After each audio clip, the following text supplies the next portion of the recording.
Yeah, today I want to talk about patterns of behavior. I I've been thinking about, not been thinking about, this has always been there in my mind. I never really had a formal form to share this, but your mind, it's a bit like a computer in the ways that they're, I don't know, it make a whole lot of sense for your brain to be understood like a computer than, well, a word like brain. At least for the layman.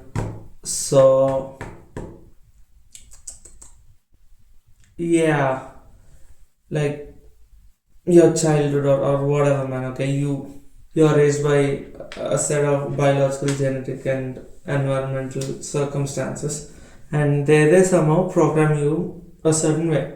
There's the biological programming, the fight or flight response, yada yada, and there's the environmental stuff and everything, and there's code. And that is a very very hard thing to modify. So I am kind of at a loss when people say that they've changed, or rather, you see people do this a lot. Okay, everybody, or rather most people, most people just go about and say, dude, we were kids then. It was like the freaking sixth grade. I bullied people, this, that, this, and they just go, I've changed. Have you really changed though? The thing is, whatever feelings, or whatever things that made you want to believe people, they probably still exist in you. You probably gotten better at masking it. You see this with a lot of people who claim to have changed, or you see people like with issues. Okay, they just go, man, I've been in like two relationships, and this happened, that happened, and it's always, I've learned things from them. They're not going to repeat, but it is never done in a thoroughly structured format. And some of that, no, not some of that, a good amount of um why the underlying problems are never addressed is because of a lack of awareness. You can only consciously change so much without the awareness of like the inner functioning. Most people, they probably bully, or they probably do messed up things because, well, because of maladaptive schemas, or because of the way they look at the world. Or there's this thing called the zero sum mindset, something that I intellectually understand, but something that's not been translated to emotional reality yet. Um, yeah, so whenever I'd look at a person, or a girl, or anyone, as for that matter, I'd always look at it as I always look at it as there's only one person who could be at like the top of their hierarchy. So it kind of becomes this competition of trying to get to the top of their world.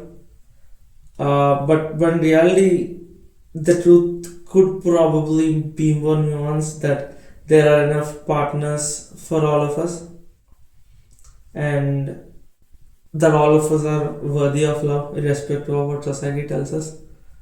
A lot of bad things that you imagine, um, bullying or harassment or this or that or that or this, they only happen because of this zero sum mindset, or internal fears,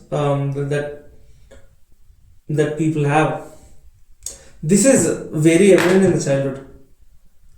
When you look at kids do stupid stuff, they just go, man, they're kids, they're doing childish stuff. I don't think so, man. The same people just grow up with the exact same, maladaptive schemas. I keep using the word maladaptive schemas because I don't want to, It's a short word, okay? I don't want to say the way they look at the world, okay? The set of circumstances that has, that has well shaped the way they look at the world and what they believe to be absolute truth when the truth is, likely more nuanced. So, I I don't know. So they say all kids mess up or things like that, but what I think is people just get good at covering their tracks or things like that. Because I still remember like the feelings in my childhood, the feelings from the sources from which I made mistake. They still exist, man. And the circuit is probably the circuit of how I deal with it is probably a lot different. Um, maybe in my childhood I'd want to beat people up, but now it's become this success route, or maybe even this right now it could just be the trap. Okay, maybe I'm smarter than everyone else, or maybe not maybe this route of intelligence that are taken, or all of it, they are still ways I'm compensating for those original feelings, and it can never lead to a healthy thing. uh yeah, I mean, you see this a lot. That cricketer that goes, I don't have to use math, or or the street smart person that goes, I don't have to study, or it goes both ways, or the very highly academically qualified guy looking down at people for this, or money, skin color, to this or that or that or this, when in reality if we just take a thorough look at, or if we get some sort of control or awareness over people are raised, the world could just be this amazing place. And I really hope that's the next thing that happens in the world. It's just, yeah, I really hope that's the next thing that happens in the world. Is there anything more I'd like to add to it? Yeah, so next I'd like to. Okay, so that is like point number one. Point number two, like the consequence of all of this is I see this in the real world. People who are in abusive relationships putting themselves in the same repetitive patterns again. And correction comes, I guess, if you admit fault. And there are people who are intellectually aware of it, and there are people who are not even intellectually aware of it, which is like a double mess if you come to think about it. Which this again takes me back to the last couple of videos and what I've been talking about wounds, and if we should even be chasing the good feeling in us, because the good feeling could just be the wounds, or other the schemas just being satisfied. And the question of, yeah, there's this question of what ultimately you really want. And even I don't know, up until maybe a couple of months ago, I thought a good friend group wherein I'm loved and wherein I'm like the cool character, this emotionally intelligent dude, or whatever. I thought that's all I wanted in life. And that's not entirely true now, or rather I can see that it might be a lie I've been telling myself, but it really does look so real.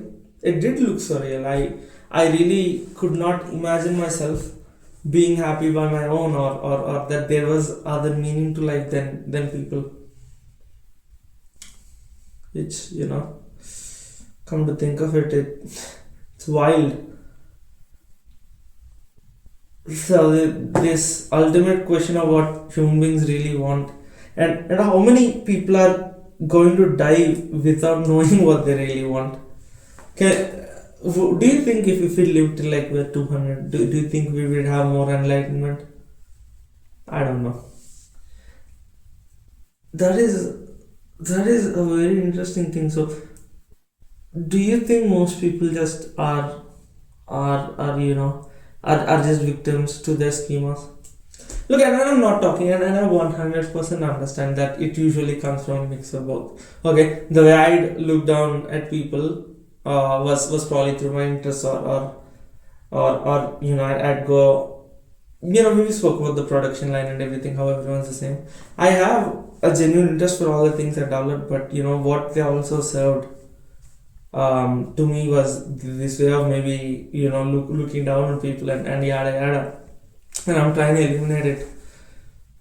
Should I'm very careful here when I say should that be the ultimate purpose of life? To unlearn all of this and to just get deeper to the nature of reality, I guess. Now this question suddenly become how to live life, what the right way to live life is living life.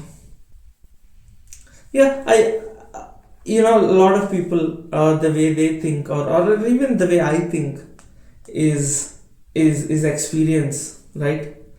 I wanna have, I wanna do everything. I wanna have good food. I wanna have a girlfriend. I wanna have this experience, that experience. So is that even a valid metric to measure life by? Because what you'll want at a particular time is gladly and vastly influenced by the way you look at the world, aka schemas. So to me, this whole girlfriend thing looked very, very appealing. This whole friend group thing looked very, very appealing. But only now do I realize, oh wait, they're all wounds within myself that I'll have to, somehow take care of.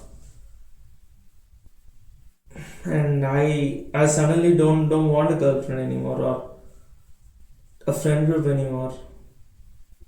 And it just flipped in an instant, and you suddenly have me grieving all the last 25 years, that 24, I'm still yet to turn 25, but suddenly have me grieving all this 1/4 of my life that I wasted. I don't know, man. So this this is also talked about, yes, surprisingly often, or rather more than you expect it to, because I saw this reel that said, meaning, right? Human beings can really seem to pass meaning on to their offspring, which I don't think is, they're not being able to do it now doesn't necessarily mean that they will never not be able to do it. Right now we are at this big ignorance phase of, we're at this big ignorance phase of not caring, I think, or we underestimate the effects of um, the ignorance. I firsthand see the cost of all of this, and all the personal struggle, and so much potential is wasted, damage, so much human potential. Sad and unfortunate. One of the ways we can definitely pass meaning is through, the, I guess, I wouldn't say education, but you probably want to make aware to people about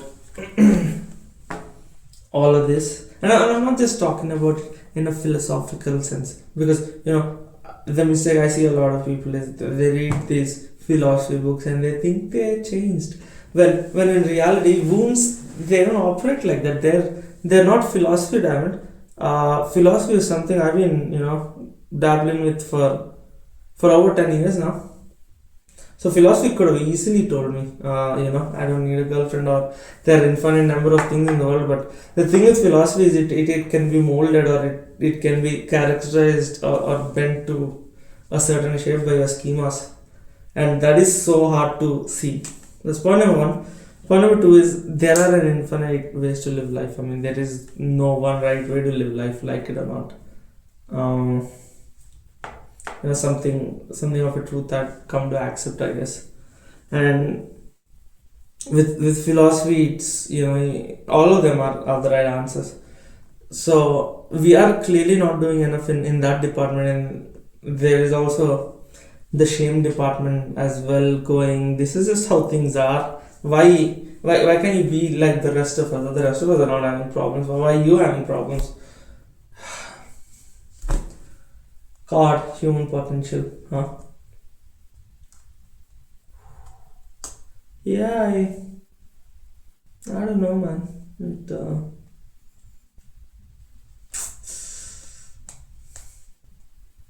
Yeah, I hopefully want to get to a point where I am there for myself. That's what all of this is for.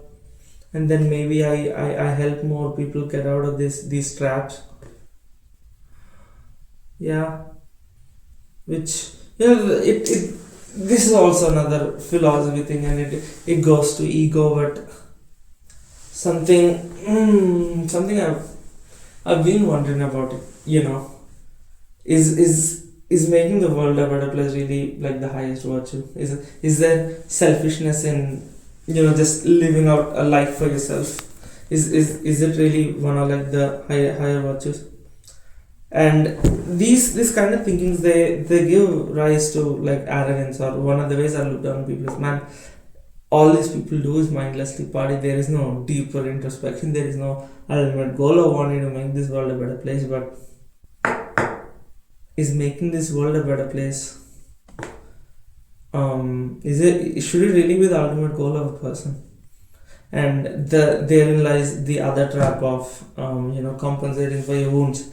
Are enough people again compensating for the wounds by pretending to add value? Is the place where it's coming from clean? Purity, integrity, class. My God, what do I know? I'm just a boy, damn it.